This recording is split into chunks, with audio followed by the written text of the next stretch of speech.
Assalamu alaikum everyone. How are you guys? Today we are going to discuss primary and secondary data research advantages and disadvantages. It's Kokab Manzoor, trainer, teacher and life coach. आपकी खिदमत में हाजिर है जी और ये मेरा number और YouTube link आपको दिख रहा है जहाँ पे आपको मुख्तलिफ सब्जेक्ट्स पे सारी वीडियोस मिल जाएंगी। अच्छा, इससे कबल कि हम इसके एडवांटेजेस और डिसएडवांटेजेस को डिस्कस करें, थोड़ा सा इसकी क्लेरिफिकेशन आप समझ लें कि प्राइमरी डेटा रिसर्च और सेकेंडरी डेटा रिसर्च के में जो फ़र्क है वो क्या है। प्राइमरी डेटा रिसर्च जो होती है वो बेस करती है प्राइमरी डेटा पे, यानी वो रिसर्च जिसमें प्राइमरी डेटा को फोकस किया गया है, यानी या वो क्वेश्चनेयर से लिया गया है, ऑब्जर्वेशन से या इंटरव्यू मेथड से लिया है, जैसे भी लिया गया है, लेकिन वो फर्स्ट हैंड रॉ डेटा है। ठीक है, प्राइमरी डेटा पे हमने एक वीडियो बना दी है, पहले आप काइंडली वो देख लें, तो उसमें ज़्यादा डिटेल में एक्सप्लेन किया है वो। सेकेंडरी डेटा रिसर्च का मतलब ये है कि जिसमें डाटा जो रिसर्च जो है वो सेकेंडरी डेटा के ऊपर है, यानी वो डेटा जो ऑलरेडी कलेक्टेड था उसी को आपने यूटिलाइज करके उस पर एनालिसिस किया या रिव्यू लिखा या कुछ भी किया, वो आपकी सेकेंडरी डेटा रिसर्च हो जाती है। अब इसके फ़ायदे क्या हैं और नुकसानात क्या हैं, ठीक है। सबसे पहले हम प्राइमरी डेटा रिसर्च के फ़ायदे जो हैं वो देखते हैं कि इसके क्या फ़ायदे हैं। It's applicable and usable if done right, यानी सबसे इसका तो पहला फ़ायदा ये है कि जो प्राइमरी डेटा रिसर्च होती है यानी प्राइमरी डेटा की बेस पे होती है वो एप्लीकेबल है और यूजेबल है, क्योंकि हमने फर्स्ट हैंड डेटा लिया होता है। ठीक है, एक्यूरेट एंड रिलायबल है, क्योंकि वो डेटा हम मोस्टली खुद ही कलेक्ट कर लेते हैं, तो वो इसके ज़्यादा चांसेस हैं कि वो एक्यूरेट भी होगा और रिलायबल भी है, यानी सही भी होगा और काबिल एतमाद होगा।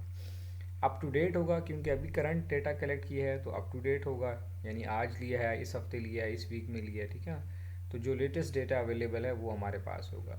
जबकि सेकेंडरी डेटा में हो सकता है पिछले साल का डेटा अवेलेबल हो या पिछले 2 साल का हो या 5 साल का हो। ठीक है, तो प्राइमरी डेटा का ये फ़ायदा है कि अप टू डेट इन्फॉर्मेशन थी as you have collected the data.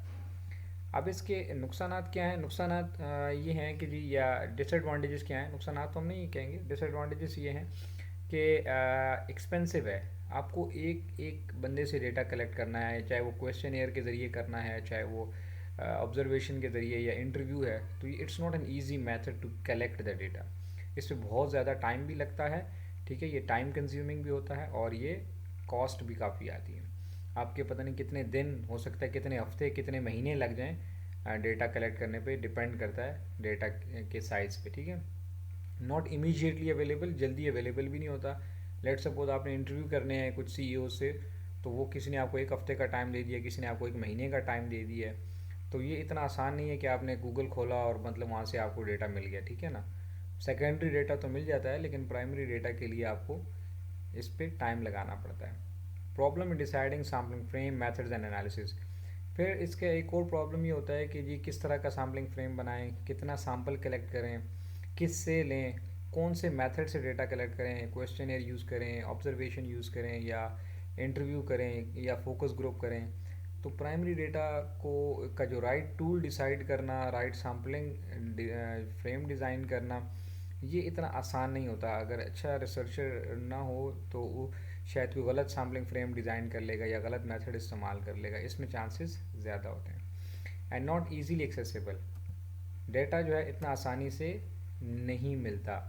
क्यों नहीं मिलता? क्योंकि आप लेट सपोज आप लोगों की इनकम के बारे में इंफॉर्मेशन कलेक्ट करना चाहते हैं, तो कौन बताएगा आपको इन्फॉर्मेशन? ठीक है, हर बंदा ही आपसे अपनी इनकम छुपाने की कोशिश करेगा।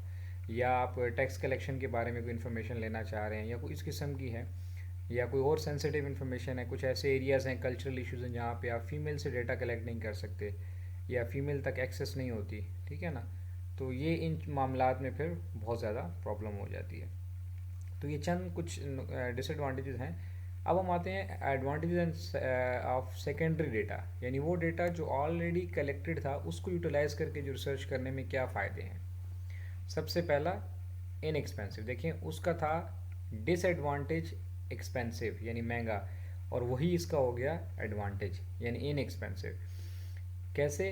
आपने गूगल खोला, कोई भी वेबसाइट खोली और उसमें से आप डेटा ले लें, ईजी एंड इमीडिएटली एक्सेसिबल, आराम से आपको डेटा मिल जाता है। मोस्टली डेटा जो है वो क्योंकि सेकेंडरी है वो किसी जर्नल में या आर्टिकल में आर्टिकल पब्लिश हुआ होगा, कोई रिपोर्ट पब्लिश हुई हुई होगी।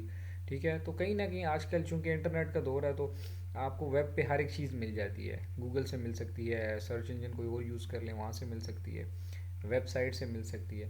तो इतना ख़र्चा नहीं करना पड़ता और ये आसानी से और जल्दी आपको डेटा मिल जाता है। Will provide essential background to help and clarify to refine the research problem.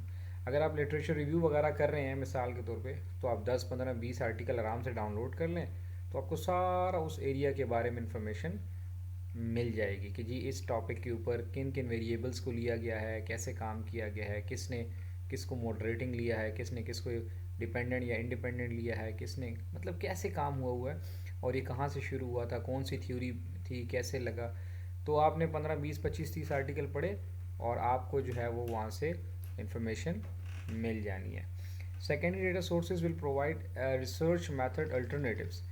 दूसरा ये कि आप जितने भी आर्टिकल्स पढ़ते चले जाएंगे तो या डेटा जो आपके पास होगा तो उसमें आपने देखना है कि कितने मेथड्स इस्तेमाल हुए।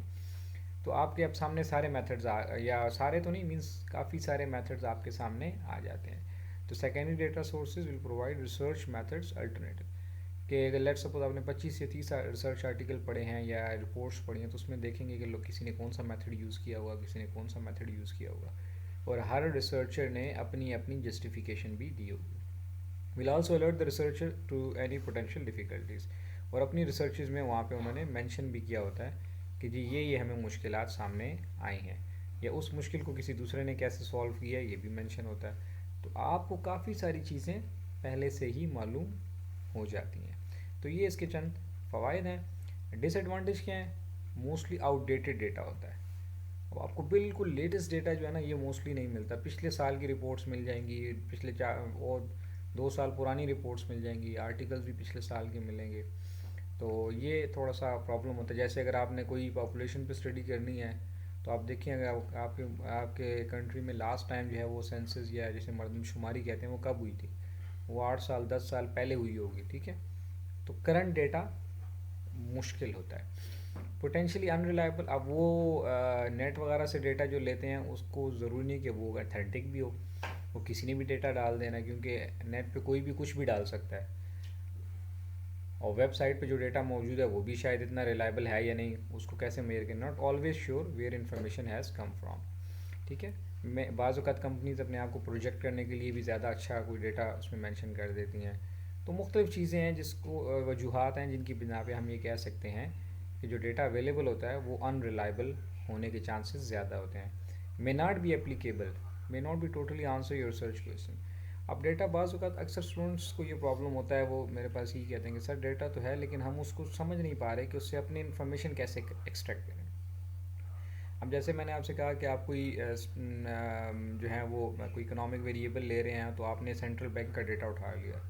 अब सेंट्रल बैंक तो पूरे मुल्क की मनी मैनेजमेंट को देख रहा होता है, वहाँ पे बेशुमार इंफॉर्मेशन होगी और बेशुमार तरीके से कलेक्ट की गई होगी और मतलब काफ़ी इसमें वेरिएबल्स होंगे, काफ़ी चीज़ें उसमें डिस्कस हुई होंगी। अब वो किस हद तक आपकी कोई रिसर्च क्वेश्चन के साथ रेलेवेंट है या कौन सा पोर्शन रेलेवेंट है उसको डिटरमिन करना बाजू का थोड़ा मुश्किल हो जाता है। यही क्वेश्चन अक्सर फिर वाइवा में टीचर्स करते हैं कि जी आपने ये डाटा क्यों लिया है, आप तो ये भी ले सकते थे, या आपने इस चीज़ को छोड़ा है और इसको क्यों लिया है, या आपने फ़लाँ पोर्शन को भी क्यों नहीं ऐड किया। तो वो वहाँ पे एप्लीकेबिलिटी का थोड़ा सा मसला होता है। And lack of availability, no data available for every very difficult.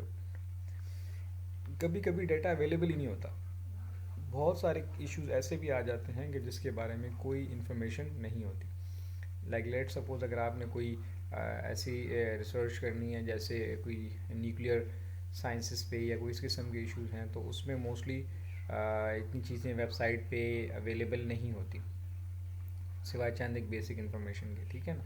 तो और कुछ ऐसे प्रॉब्लम्स होते हैं जिन पे अवेलेबिलिटी नहीं होती, तो वहाँ पे आप सेकेंडरी डेटा को जो या को पुराना पड़ा हुआ है या आउटडेटेड सा है तो उसको अगर आप यूज़ भी करते हैं तो आपकी रिसर्च इतनी वैलिड नहीं होती। बहरहाल ये कुछ फ़ायदे और कुछ नुकसान थे प्राइमरी एंड सेकेंडरी रिसर्च के। ये आपको एग्ज़ाम में भी आ सकते हैं और ये आपसे बाज़ औक़ात वाइवा में भी पूछ लेते हैं कि जी why have you used primary research या why are you going for secondary research, ठीक है ना, what is the benefit of it. तो वो आप उसमें ये डिस्कस कर सकते हैं। होपफुली आपको कॉन्सेप्ट समझ में आ गया होगा। Thank you very much. If you got the concept please do share with others. Thank you.